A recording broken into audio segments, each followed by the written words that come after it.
I'm just sharing another few more ideas that I've got.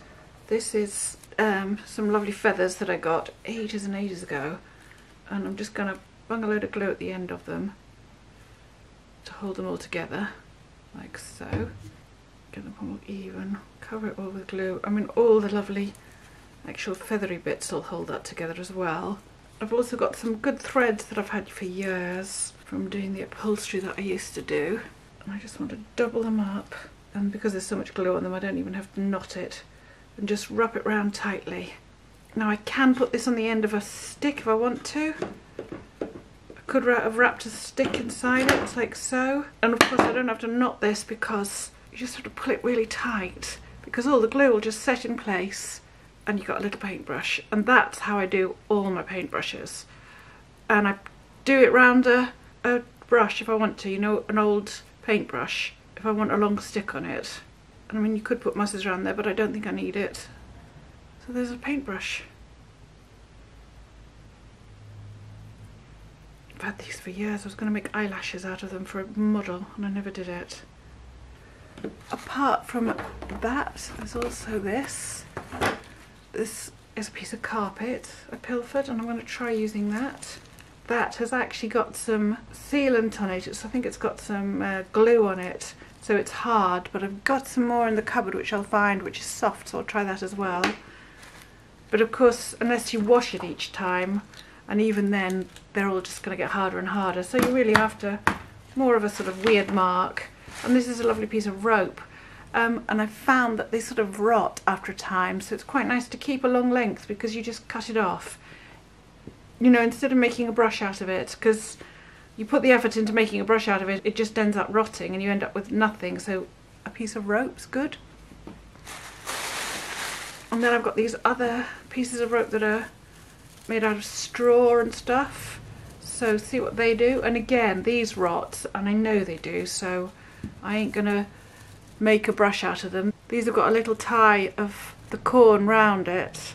I've got a couple of types of that. I think people make corn dollies out of these, and there's a softer one, so I'm just going to see what marks they make. Yeah, I've got a few of those. That's a much more dense one, and I showed you before this one. I'm going to show you how to make this one now. I don't think I've got that rope left anymore, but I have this, so I can use this. But this one again will unravel into spindly bits, but I mean, it's quite nice. I'll have two different sorts.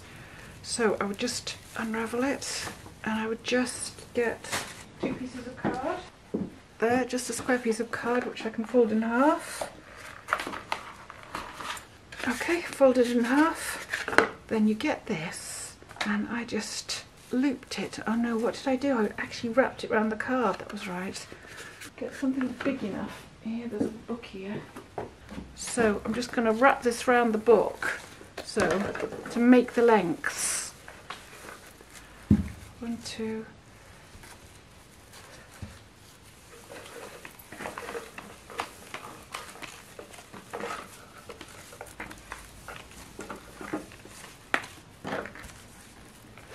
Knot in the end, get rid of that. Oops. Okay, slide it off the book. Oops, and try and keep it all even. So it just keeps them all the same length. So just pull them out a bit, doesn't really matter. And then you just bung your glue in, don't you? And then, yeah, that's right. So I'm going to cut all that end. And cutting that end, just so that they lie flat. Right, lay the glue down the inside.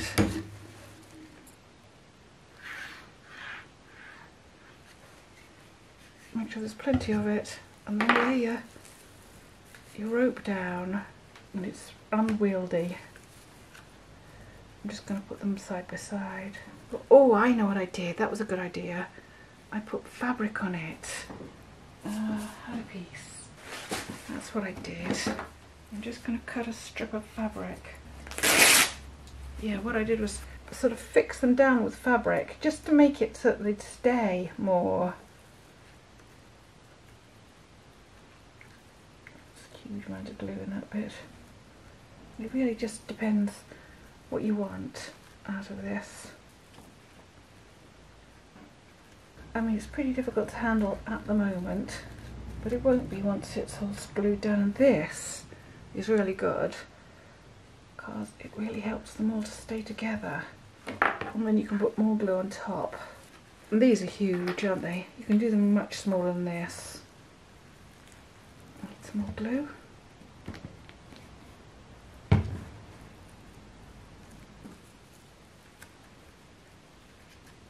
And I can trim the card down when it's finished, can't I? Okay, so I felt that this fabric was a bit like, you know, when you do papier-mâché, it sort of all squidges in and has a sort of more of a base to stick to, but I don't know whether I'm actually doing the right thing there. Right, and shove that down, and there you've got your paintbrush. And then, so it's all glued up and everything, there's masses of glue inside there, and then I put it between a clamp or a vise. Okay, I've just got these. I'm gonna just bung them on. And then leave it overnight, and I'll show you it in the morning. So what I also wanted to do was to see if I can turn this into something I can print from. So I think I want it square. So you just roll it over. It's stuck on there. I had to cut this on the bias, do this on the bias because this piece of fabric is on the bias. Now try and get this to join so that it's nicely. I don't think I've done that very well. I could have been a lot cleverer there. Let me just see if I can do that better. The actual sticking it on so that it creates something with less of a jarring end and beginning. So make sure it goes on straight. And then where the two join, just bring the embroidery to a point where they sort of match. That makes a bit more sense. And then you can spread the rest out. Trim it off and glue it down. This was an old dress from a thrift shop, and I'm just going to glue it into the inside. And then I'll reinforce the tube afterwards. But this is really just to get it down, stuck down. You know, with something that's a bit flexible, there's some movement in it. You know, I can push it about the place. And then, once it's dry, I'll seal it with something and see what it does. So, squish to the middle to that, so that that pattern meets well enough. Because when that's dry, that'll just print like that, like funny little circles. I used the cellulose glue at that point because I needed some flexibility without it getting too sticky on me, so that I could manipulate it in position. But that should make a really nice printing roller, and that was just from this lovely fabric. I mean, I'm not going to waste any, I'm going to bung a bit on there as well. Make another stamps, just see what it does. There's one side that's more pronounced than the other, so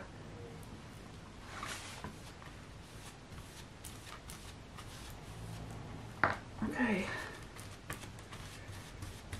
let's see what happens. I've also got this pink one, so I'm just going to glue this down. Again, there's a more textured side than the other, so make sure the textured side's sticking up. Make the most of it. Actually, I'm going to use PVA glue for that, a proper PVA glue. A wood working glue, because I want that to stick in place. I should have done it with the others. And it's going to be sealed in any case, so I'm just going to apply that.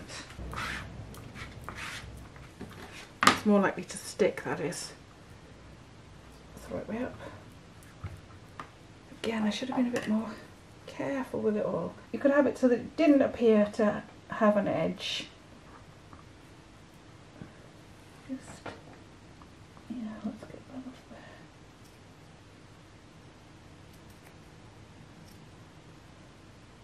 So I've cut round the flowers so that when it prints, it doesn't look like it's random. It looks more like it's a design. There we go. Just going to get the glue and get it stuck down. There you go. And then I'll trim around this. So I've got just that shape. Well, I'll see. It might just print as from a square. Okay. I just wanted to show you another sort of possibility with the stuff. So this is just PVA glue, woodworking PVA, so it won't dry soluble. It dries plasticky and solid. So I'm just putting on a load of glue. I'll trim this all down once I know what I'm going to do with it. But I quite fancied these. It's a shame I haven't got more of this, because it's like this is, I just like these funny little regular marks in any case. So that's going on. It's slightly stretchy, so it's better not to stretch it. Right, one side's proud and the other one recesses. Quite fancied it being completely regular. So trying to meet up all the points. And just see how it prints, see how it works. I'm going to cover it in glue as well because it'll just seal it. Actually, should I? No, maybe leave it a bit absorbent. One more.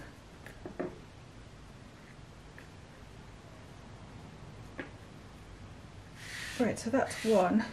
And then I also wanted something fairly arbitrary, but with these funny lovely stringy things. So a load of glue, not enough. I'll just make 2 stamps out of this card.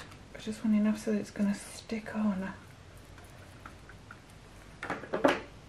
And then, let's see what happens when you just do it arbitrary, round and about. I mean, especially in the printing. I want to sort of give your work something unusual, I suppose. Okay, that's one done. Well, 2 done. Put them to one side to dry.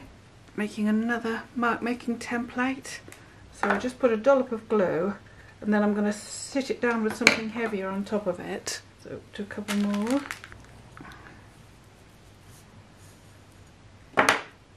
Just open it up. So the curves are nice. I'm just going to do a few of these and then I'll put a weight on it and leave it overnight to dry.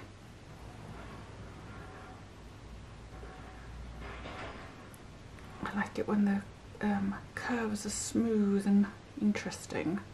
Line is really important. There, you see, they're going to be quite good fun. And I have no idea whether they print or not. I can't see why they wouldn't.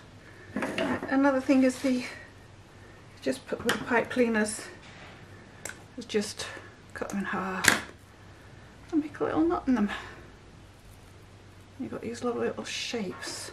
What I'm going to do is glue them down, put a piece of cellophane over the top of them and a weight on top of them, and hopefully I can get it so that it sticks down flat. That's the idea.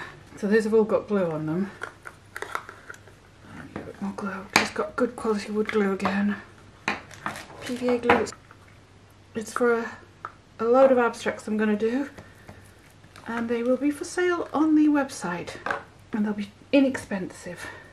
Oh, they're going to stick down nicely in any case. Things like this are often best just chucked on. It's like planting bulbs. They're better if it's arbitrary. It's so naughty how we all have this way of putting things down, and you have to, or including, you know, fence mark or grooves in a field. We leave the same spacing between everything. I don't know why, but we do. I'm really looking forward to seeing what they look like printed. Do a couple more because I may as well, because I've got the glue on there. Aren't they nice? I like them arbitrary, but see these 2 at the top? I like the way they're the set. I might do a row of them. Oh, aren't they nice? Funny little things, aren't they?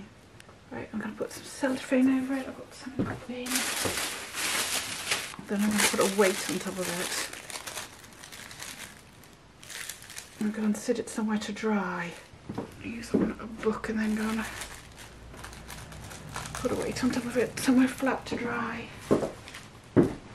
Right, so I just made another grid thing with the wires, and I just literally wove things together by wrapping them around each other like so. And I mean, again, it's up to you. You could do anything, couldn't you? In any case. So I'm not going to stick that down because I think that would look really nice if you just dip it into the ink and then sit it on. So I'm going to try that. Really, I should try 2, see what's best, but I'm going to try that.